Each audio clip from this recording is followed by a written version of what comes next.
Let's get into the Illustrated Herbiary by Maia Toll. Maia Toll is an award-winning author of Letting Magic In, The Night School, and Wild Wisdom series. After pursuing an undergraduate degree at the University of Michigan and a master's at New York University, Maia apprenticed with a traditional healer in Ireland, where she spent extensive time studying the growing cycles of plants, the alchemy of medicine making, and the psycho-spiritual aspects of healing. She is a co-owner of the retail store Herbiary with locations in Asheville, North Carolina, and Philadelphia, Pennsylvania. Now let's get into what goodies awaits in her Illustrated Herbiary book. I was so excited to get this book because it comes with oracle cards. We're gonna end off this video with a little oracle pull. But before that, I want to get into this book. This is how it looks when you first open the book. I love the details. I live for the details. I live for aesthetics. I live for art. She goes into the magic of chickweed, daisy, red clover, sweet violet, apple, white sage, self-heal, thyme, dandelion, burdock, rose, raspberry, hawthorn, plantain, valerian, California poppy, mugwort, elderberry, lady's mantle, starflower, lavender, comfrey, marshmallow, yarrow, oats, St. John's wort, trillium, white willow, quaking aspen, mullein, reishi, passion flower, nettle, which is one of my favorites because it's like nature's multivitamin, tulsi, vervain, and also one of my favorites, I think this is my favorite, rosemary. I've actually thought about making that my singing name because I love the smell and the benefits so much. And something personal that's really comforting to me and knowing I made the right purchase, because sometimes I'll purchase books and I'm like, do I really need that right now? And sometimes I don't. Sometimes it'll just sit on my shelf and I'll open it when I feel called to. I didn't even realize bibliomancy was a thing until someone pointed it out to me, but that's the vibe I'm on. I just read what I feel called to read and book hop. But the fact that the first page is chickweed, I've been connecting to chickweed a lot. I've been putting chickweed in everything I can because it's a natural digestive enzyme. So this is the page I'll read for you guys to see what it says about chickweed, which full name is Stellaria media. Picture. Chickweed sings of bright beginnings, welcoming you to your path. Her tiny star-like flowers whisper, it's time. Not sure you're ready? No worries. Gently, she'll break cells open, renewing energy and life. Chickweed reminds you wherever you are is a fine place to begin. She'll joyously demonstrate by tumbling from any possible place for new growth, from neglected farmstead flower pots to abandoned urban planters.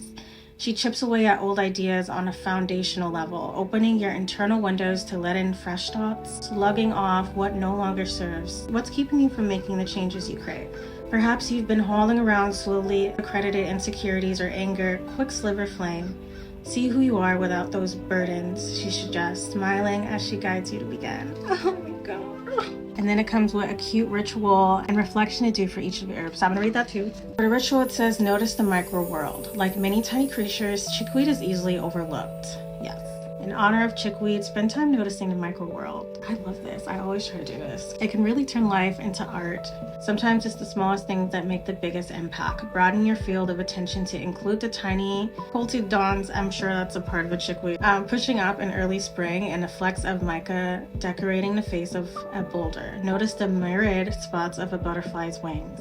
The tiny seed-like capsules called sori on the underside of a fern's leaf. The shifting colors in the sands of the beach. Listen for the small sounds, the rustle of a bird's wings, and the click-clack of a squirrel breaking open acorns. In this way, you'll train yourself to pay attention to the subtler currents of not only the world around you, but also your own life. I love this. For a reflection, it says, look for little stars. It's easy to figure out the best way to move forward when life gives you big, flashy signposts, but it can be harder when the path seems mundane and mapped by only the smallest of lights. Chickweed reminds you to look for those small lights. Her Latin name is Stellaria, meaning little star. That is so cute. The star is one of my favorite tarot cards, so that's kind of ironic. Then it says a poem that says, what little stars are you ignoring as you search for floodlights and fireworks? What bright beginnings are moldering as you wish for something bigger? Is a trail unspooling at your feet while you have your eye on a distant horizon?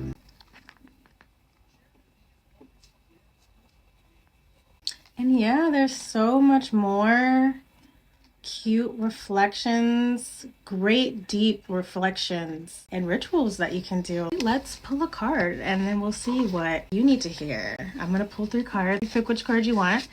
And then check the timestamp pinned at the top of the comments for your reading to know what ritual and reflection you should do right now at this time. These are how the pictures look like. They're like so cute. They're small too. So I just put them in one of my bags I use for my perfumes. Let me just shuffle these bad bitches. All right, we got 3 cards. Card number 1, card number 2, and card number 3. Whichever card you feel called to pick, click the timestamp pinned at the top of the comments and in the description below, and let's get into your reading. Okay, card number 1. We've got Defying Gravity with Reishi, which is a mushroom that I've seen a lot. And then as soon as I learned a little bit about it, it disappeared. It's funny how that works. But it'll come back.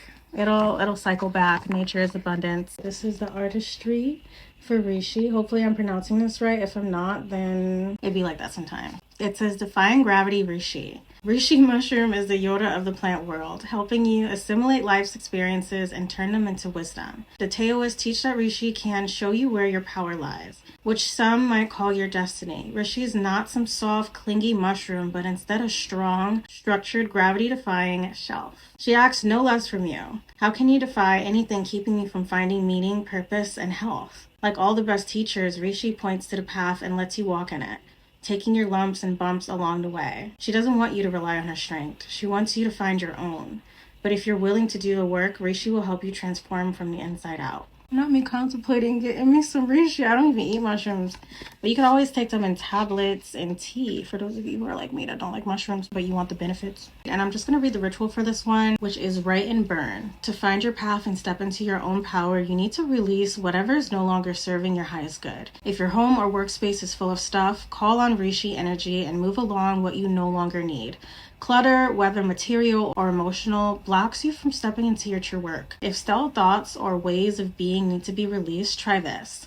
Write down your thoughts or emotions you want to be rid of. Don't worry about spelling or grammar or handwriting, just write. When you feel empty, take the paper and burn it to ash, setting the intention to fully release the thoughts and feelings that no longer serve. And sprinkle the ashes on the earth, or add them to the dirt in a potted plant, where the thoughts and feelings can be further broken down and composted.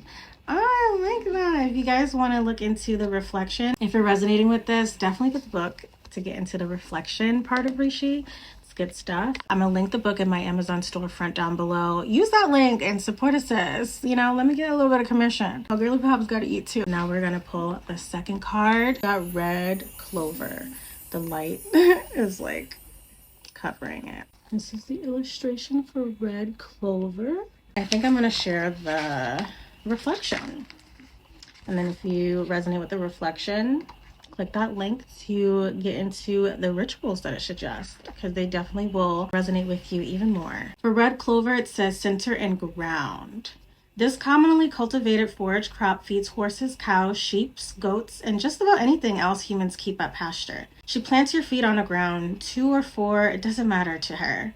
While encouraging you to run a few miles or dive into that art project you've been avoiding, Red Clover wants you to get moving, in body and in spirit. She loves grounded action and will happily bolster your courage when you're acting from a strong center so you can step out and move forward. From the Latin word cor, meaning heart. Bold but not rash, Red Clover gets your blood up so you can show up fully. And then for the reflection that it recommends is counter reactivity. Often we deplete ourselves with ungrounded bursts of energy, physical, mental, or emotional, instead of cultivating steady flow. Red Clover's gift is grounded action. She helps us harness our vitality so we can move forward with purpose. Review your past week. Can you think of any moments when you were overzealous, manic, frenzied, or overreactive? Maybe you overdid it on a hike. Perhaps you promised morning you could comfortably deliver to your boss or friend. Maybe you felt a burst of impatience or even rage when the driver in the car in front of you slowed to a near stop before a right-hand turn. Or perhaps you were fuming behind your smile as the person ahead of you in the checkout line counted out $12.80 in loose change. Now in contrast, think of a time when you acted from a grounded and centered place. That is, when you were present and measured in your action or response. Compare the feelings from these two opposite situations. Locate them in your physical body.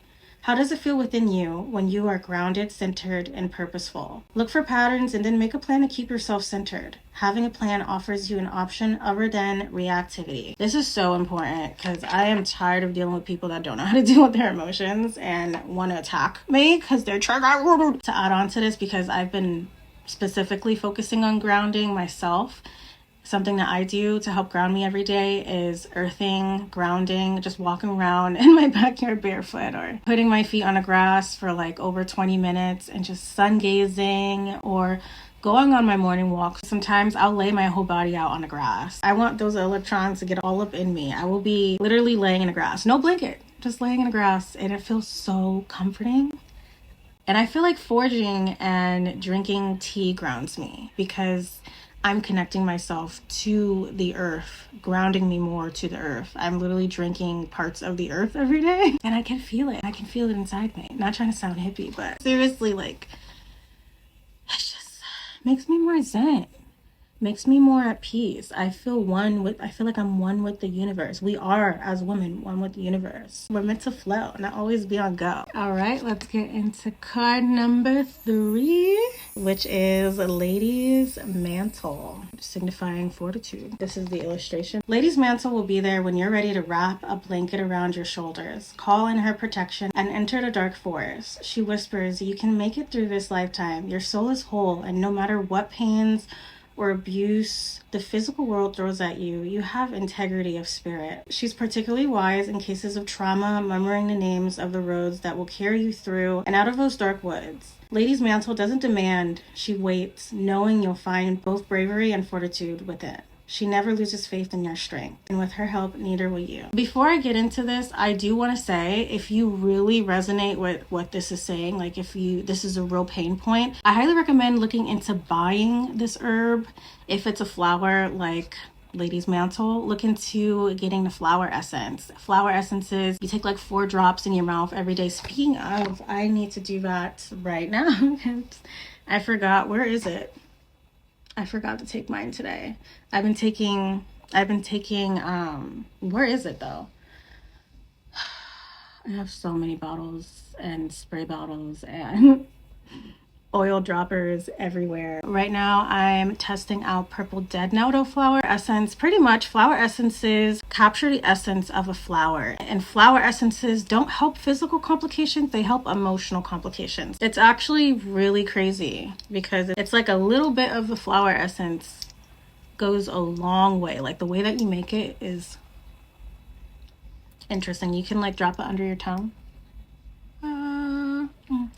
And then I made a henbit one, and I plan to make a chickweed one later on this week, because I read up that plants growing together, of course, if they're not poisonous, work together well. And Purple Dead Nettle and chickweed, they're like best friends. I'll have a patch of chickweed and there's like 2 dead nettle that somehow got mixed in between it, or I'll find like a patch of dead nettle and somehow chickweed is intertwined into it. So they're like 2 peas in a pod. And I feel like that means I should take both of those flower essences together. I feel called to also say that if you have an herb in your backyard that is standing out to you, maybe look into the flower essence of that plant, or just the essence in general and the magical lore. Look up how our ancestors used these herbs magically, because before colonization, magic was the natural way of healing. Medicine women, we didn't just rely on logic, we also leaned into our intuition. That's how we found a lot of our remedies. I've personally found remedies I've never heard of that work so well just from my intuition. So if there's a plant sticking out to you, get to know it and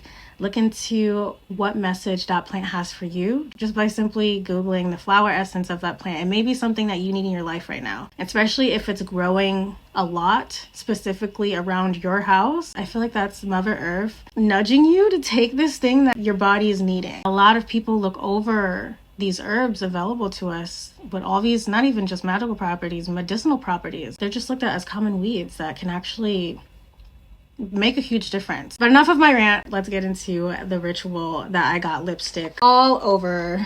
Okay, so for Lady's Mantle, it says Anden. To begin to build your fortitude, play the Anden game by taking an imaginary journey through your own worst fears. I love this. I have to pause here and reassure you that imagining scary things does not call them into being. While your thoughts do shape your reality, it's because thought directs action, not because mere thinking shifts the foundation of the universe. Back to your journey through the forest of your fears. This is both scary and enlightening. On the one hand, you will be imagining your worst nightmares. On the other hand, you'll see that you have the skills and fortitude you need to make this journey. Ready? What's your biggest fear? Is it that a loved one will die, or you'll lose your house or job?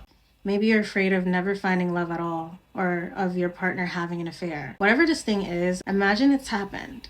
Then ask yourself, and then? For instance, you might dread your mother's death. Imagine it's happened. Ask yourself, and then? And then, I can't stop crying. And then, keep repeating. And then, as you unpack your fears and unspool possible futures, the game isn't over until you're out of the woods and your answers no longer terrify you. I'm gonna do this activity today. Sometimes you just need a reminder to do something again, like even if you've done something like this before. With every new chapter, you may need to revisit the foundations on what helped you previously. And you know what? Because this is so good, if you had card 3, you're going to get spoiled, and we're going to go into the reflection. Face your shadow. When we often avoid our own shadows, it's often because we feel we lack the strength to face them. We believe that they will overpower our light, or that our life will change irrevocably, and we doubt we have the fortitude to deal with that. Lady Maia Toll knows that isn't true. She knows unexplored dark places can become black holes, sucking at our happiness. Her faith in our strength is absolute. Do you doubt your ability to visit the dark forest and come out stronger and more whole? I love this book. So definitely get it linked in my description. By Maia Toll.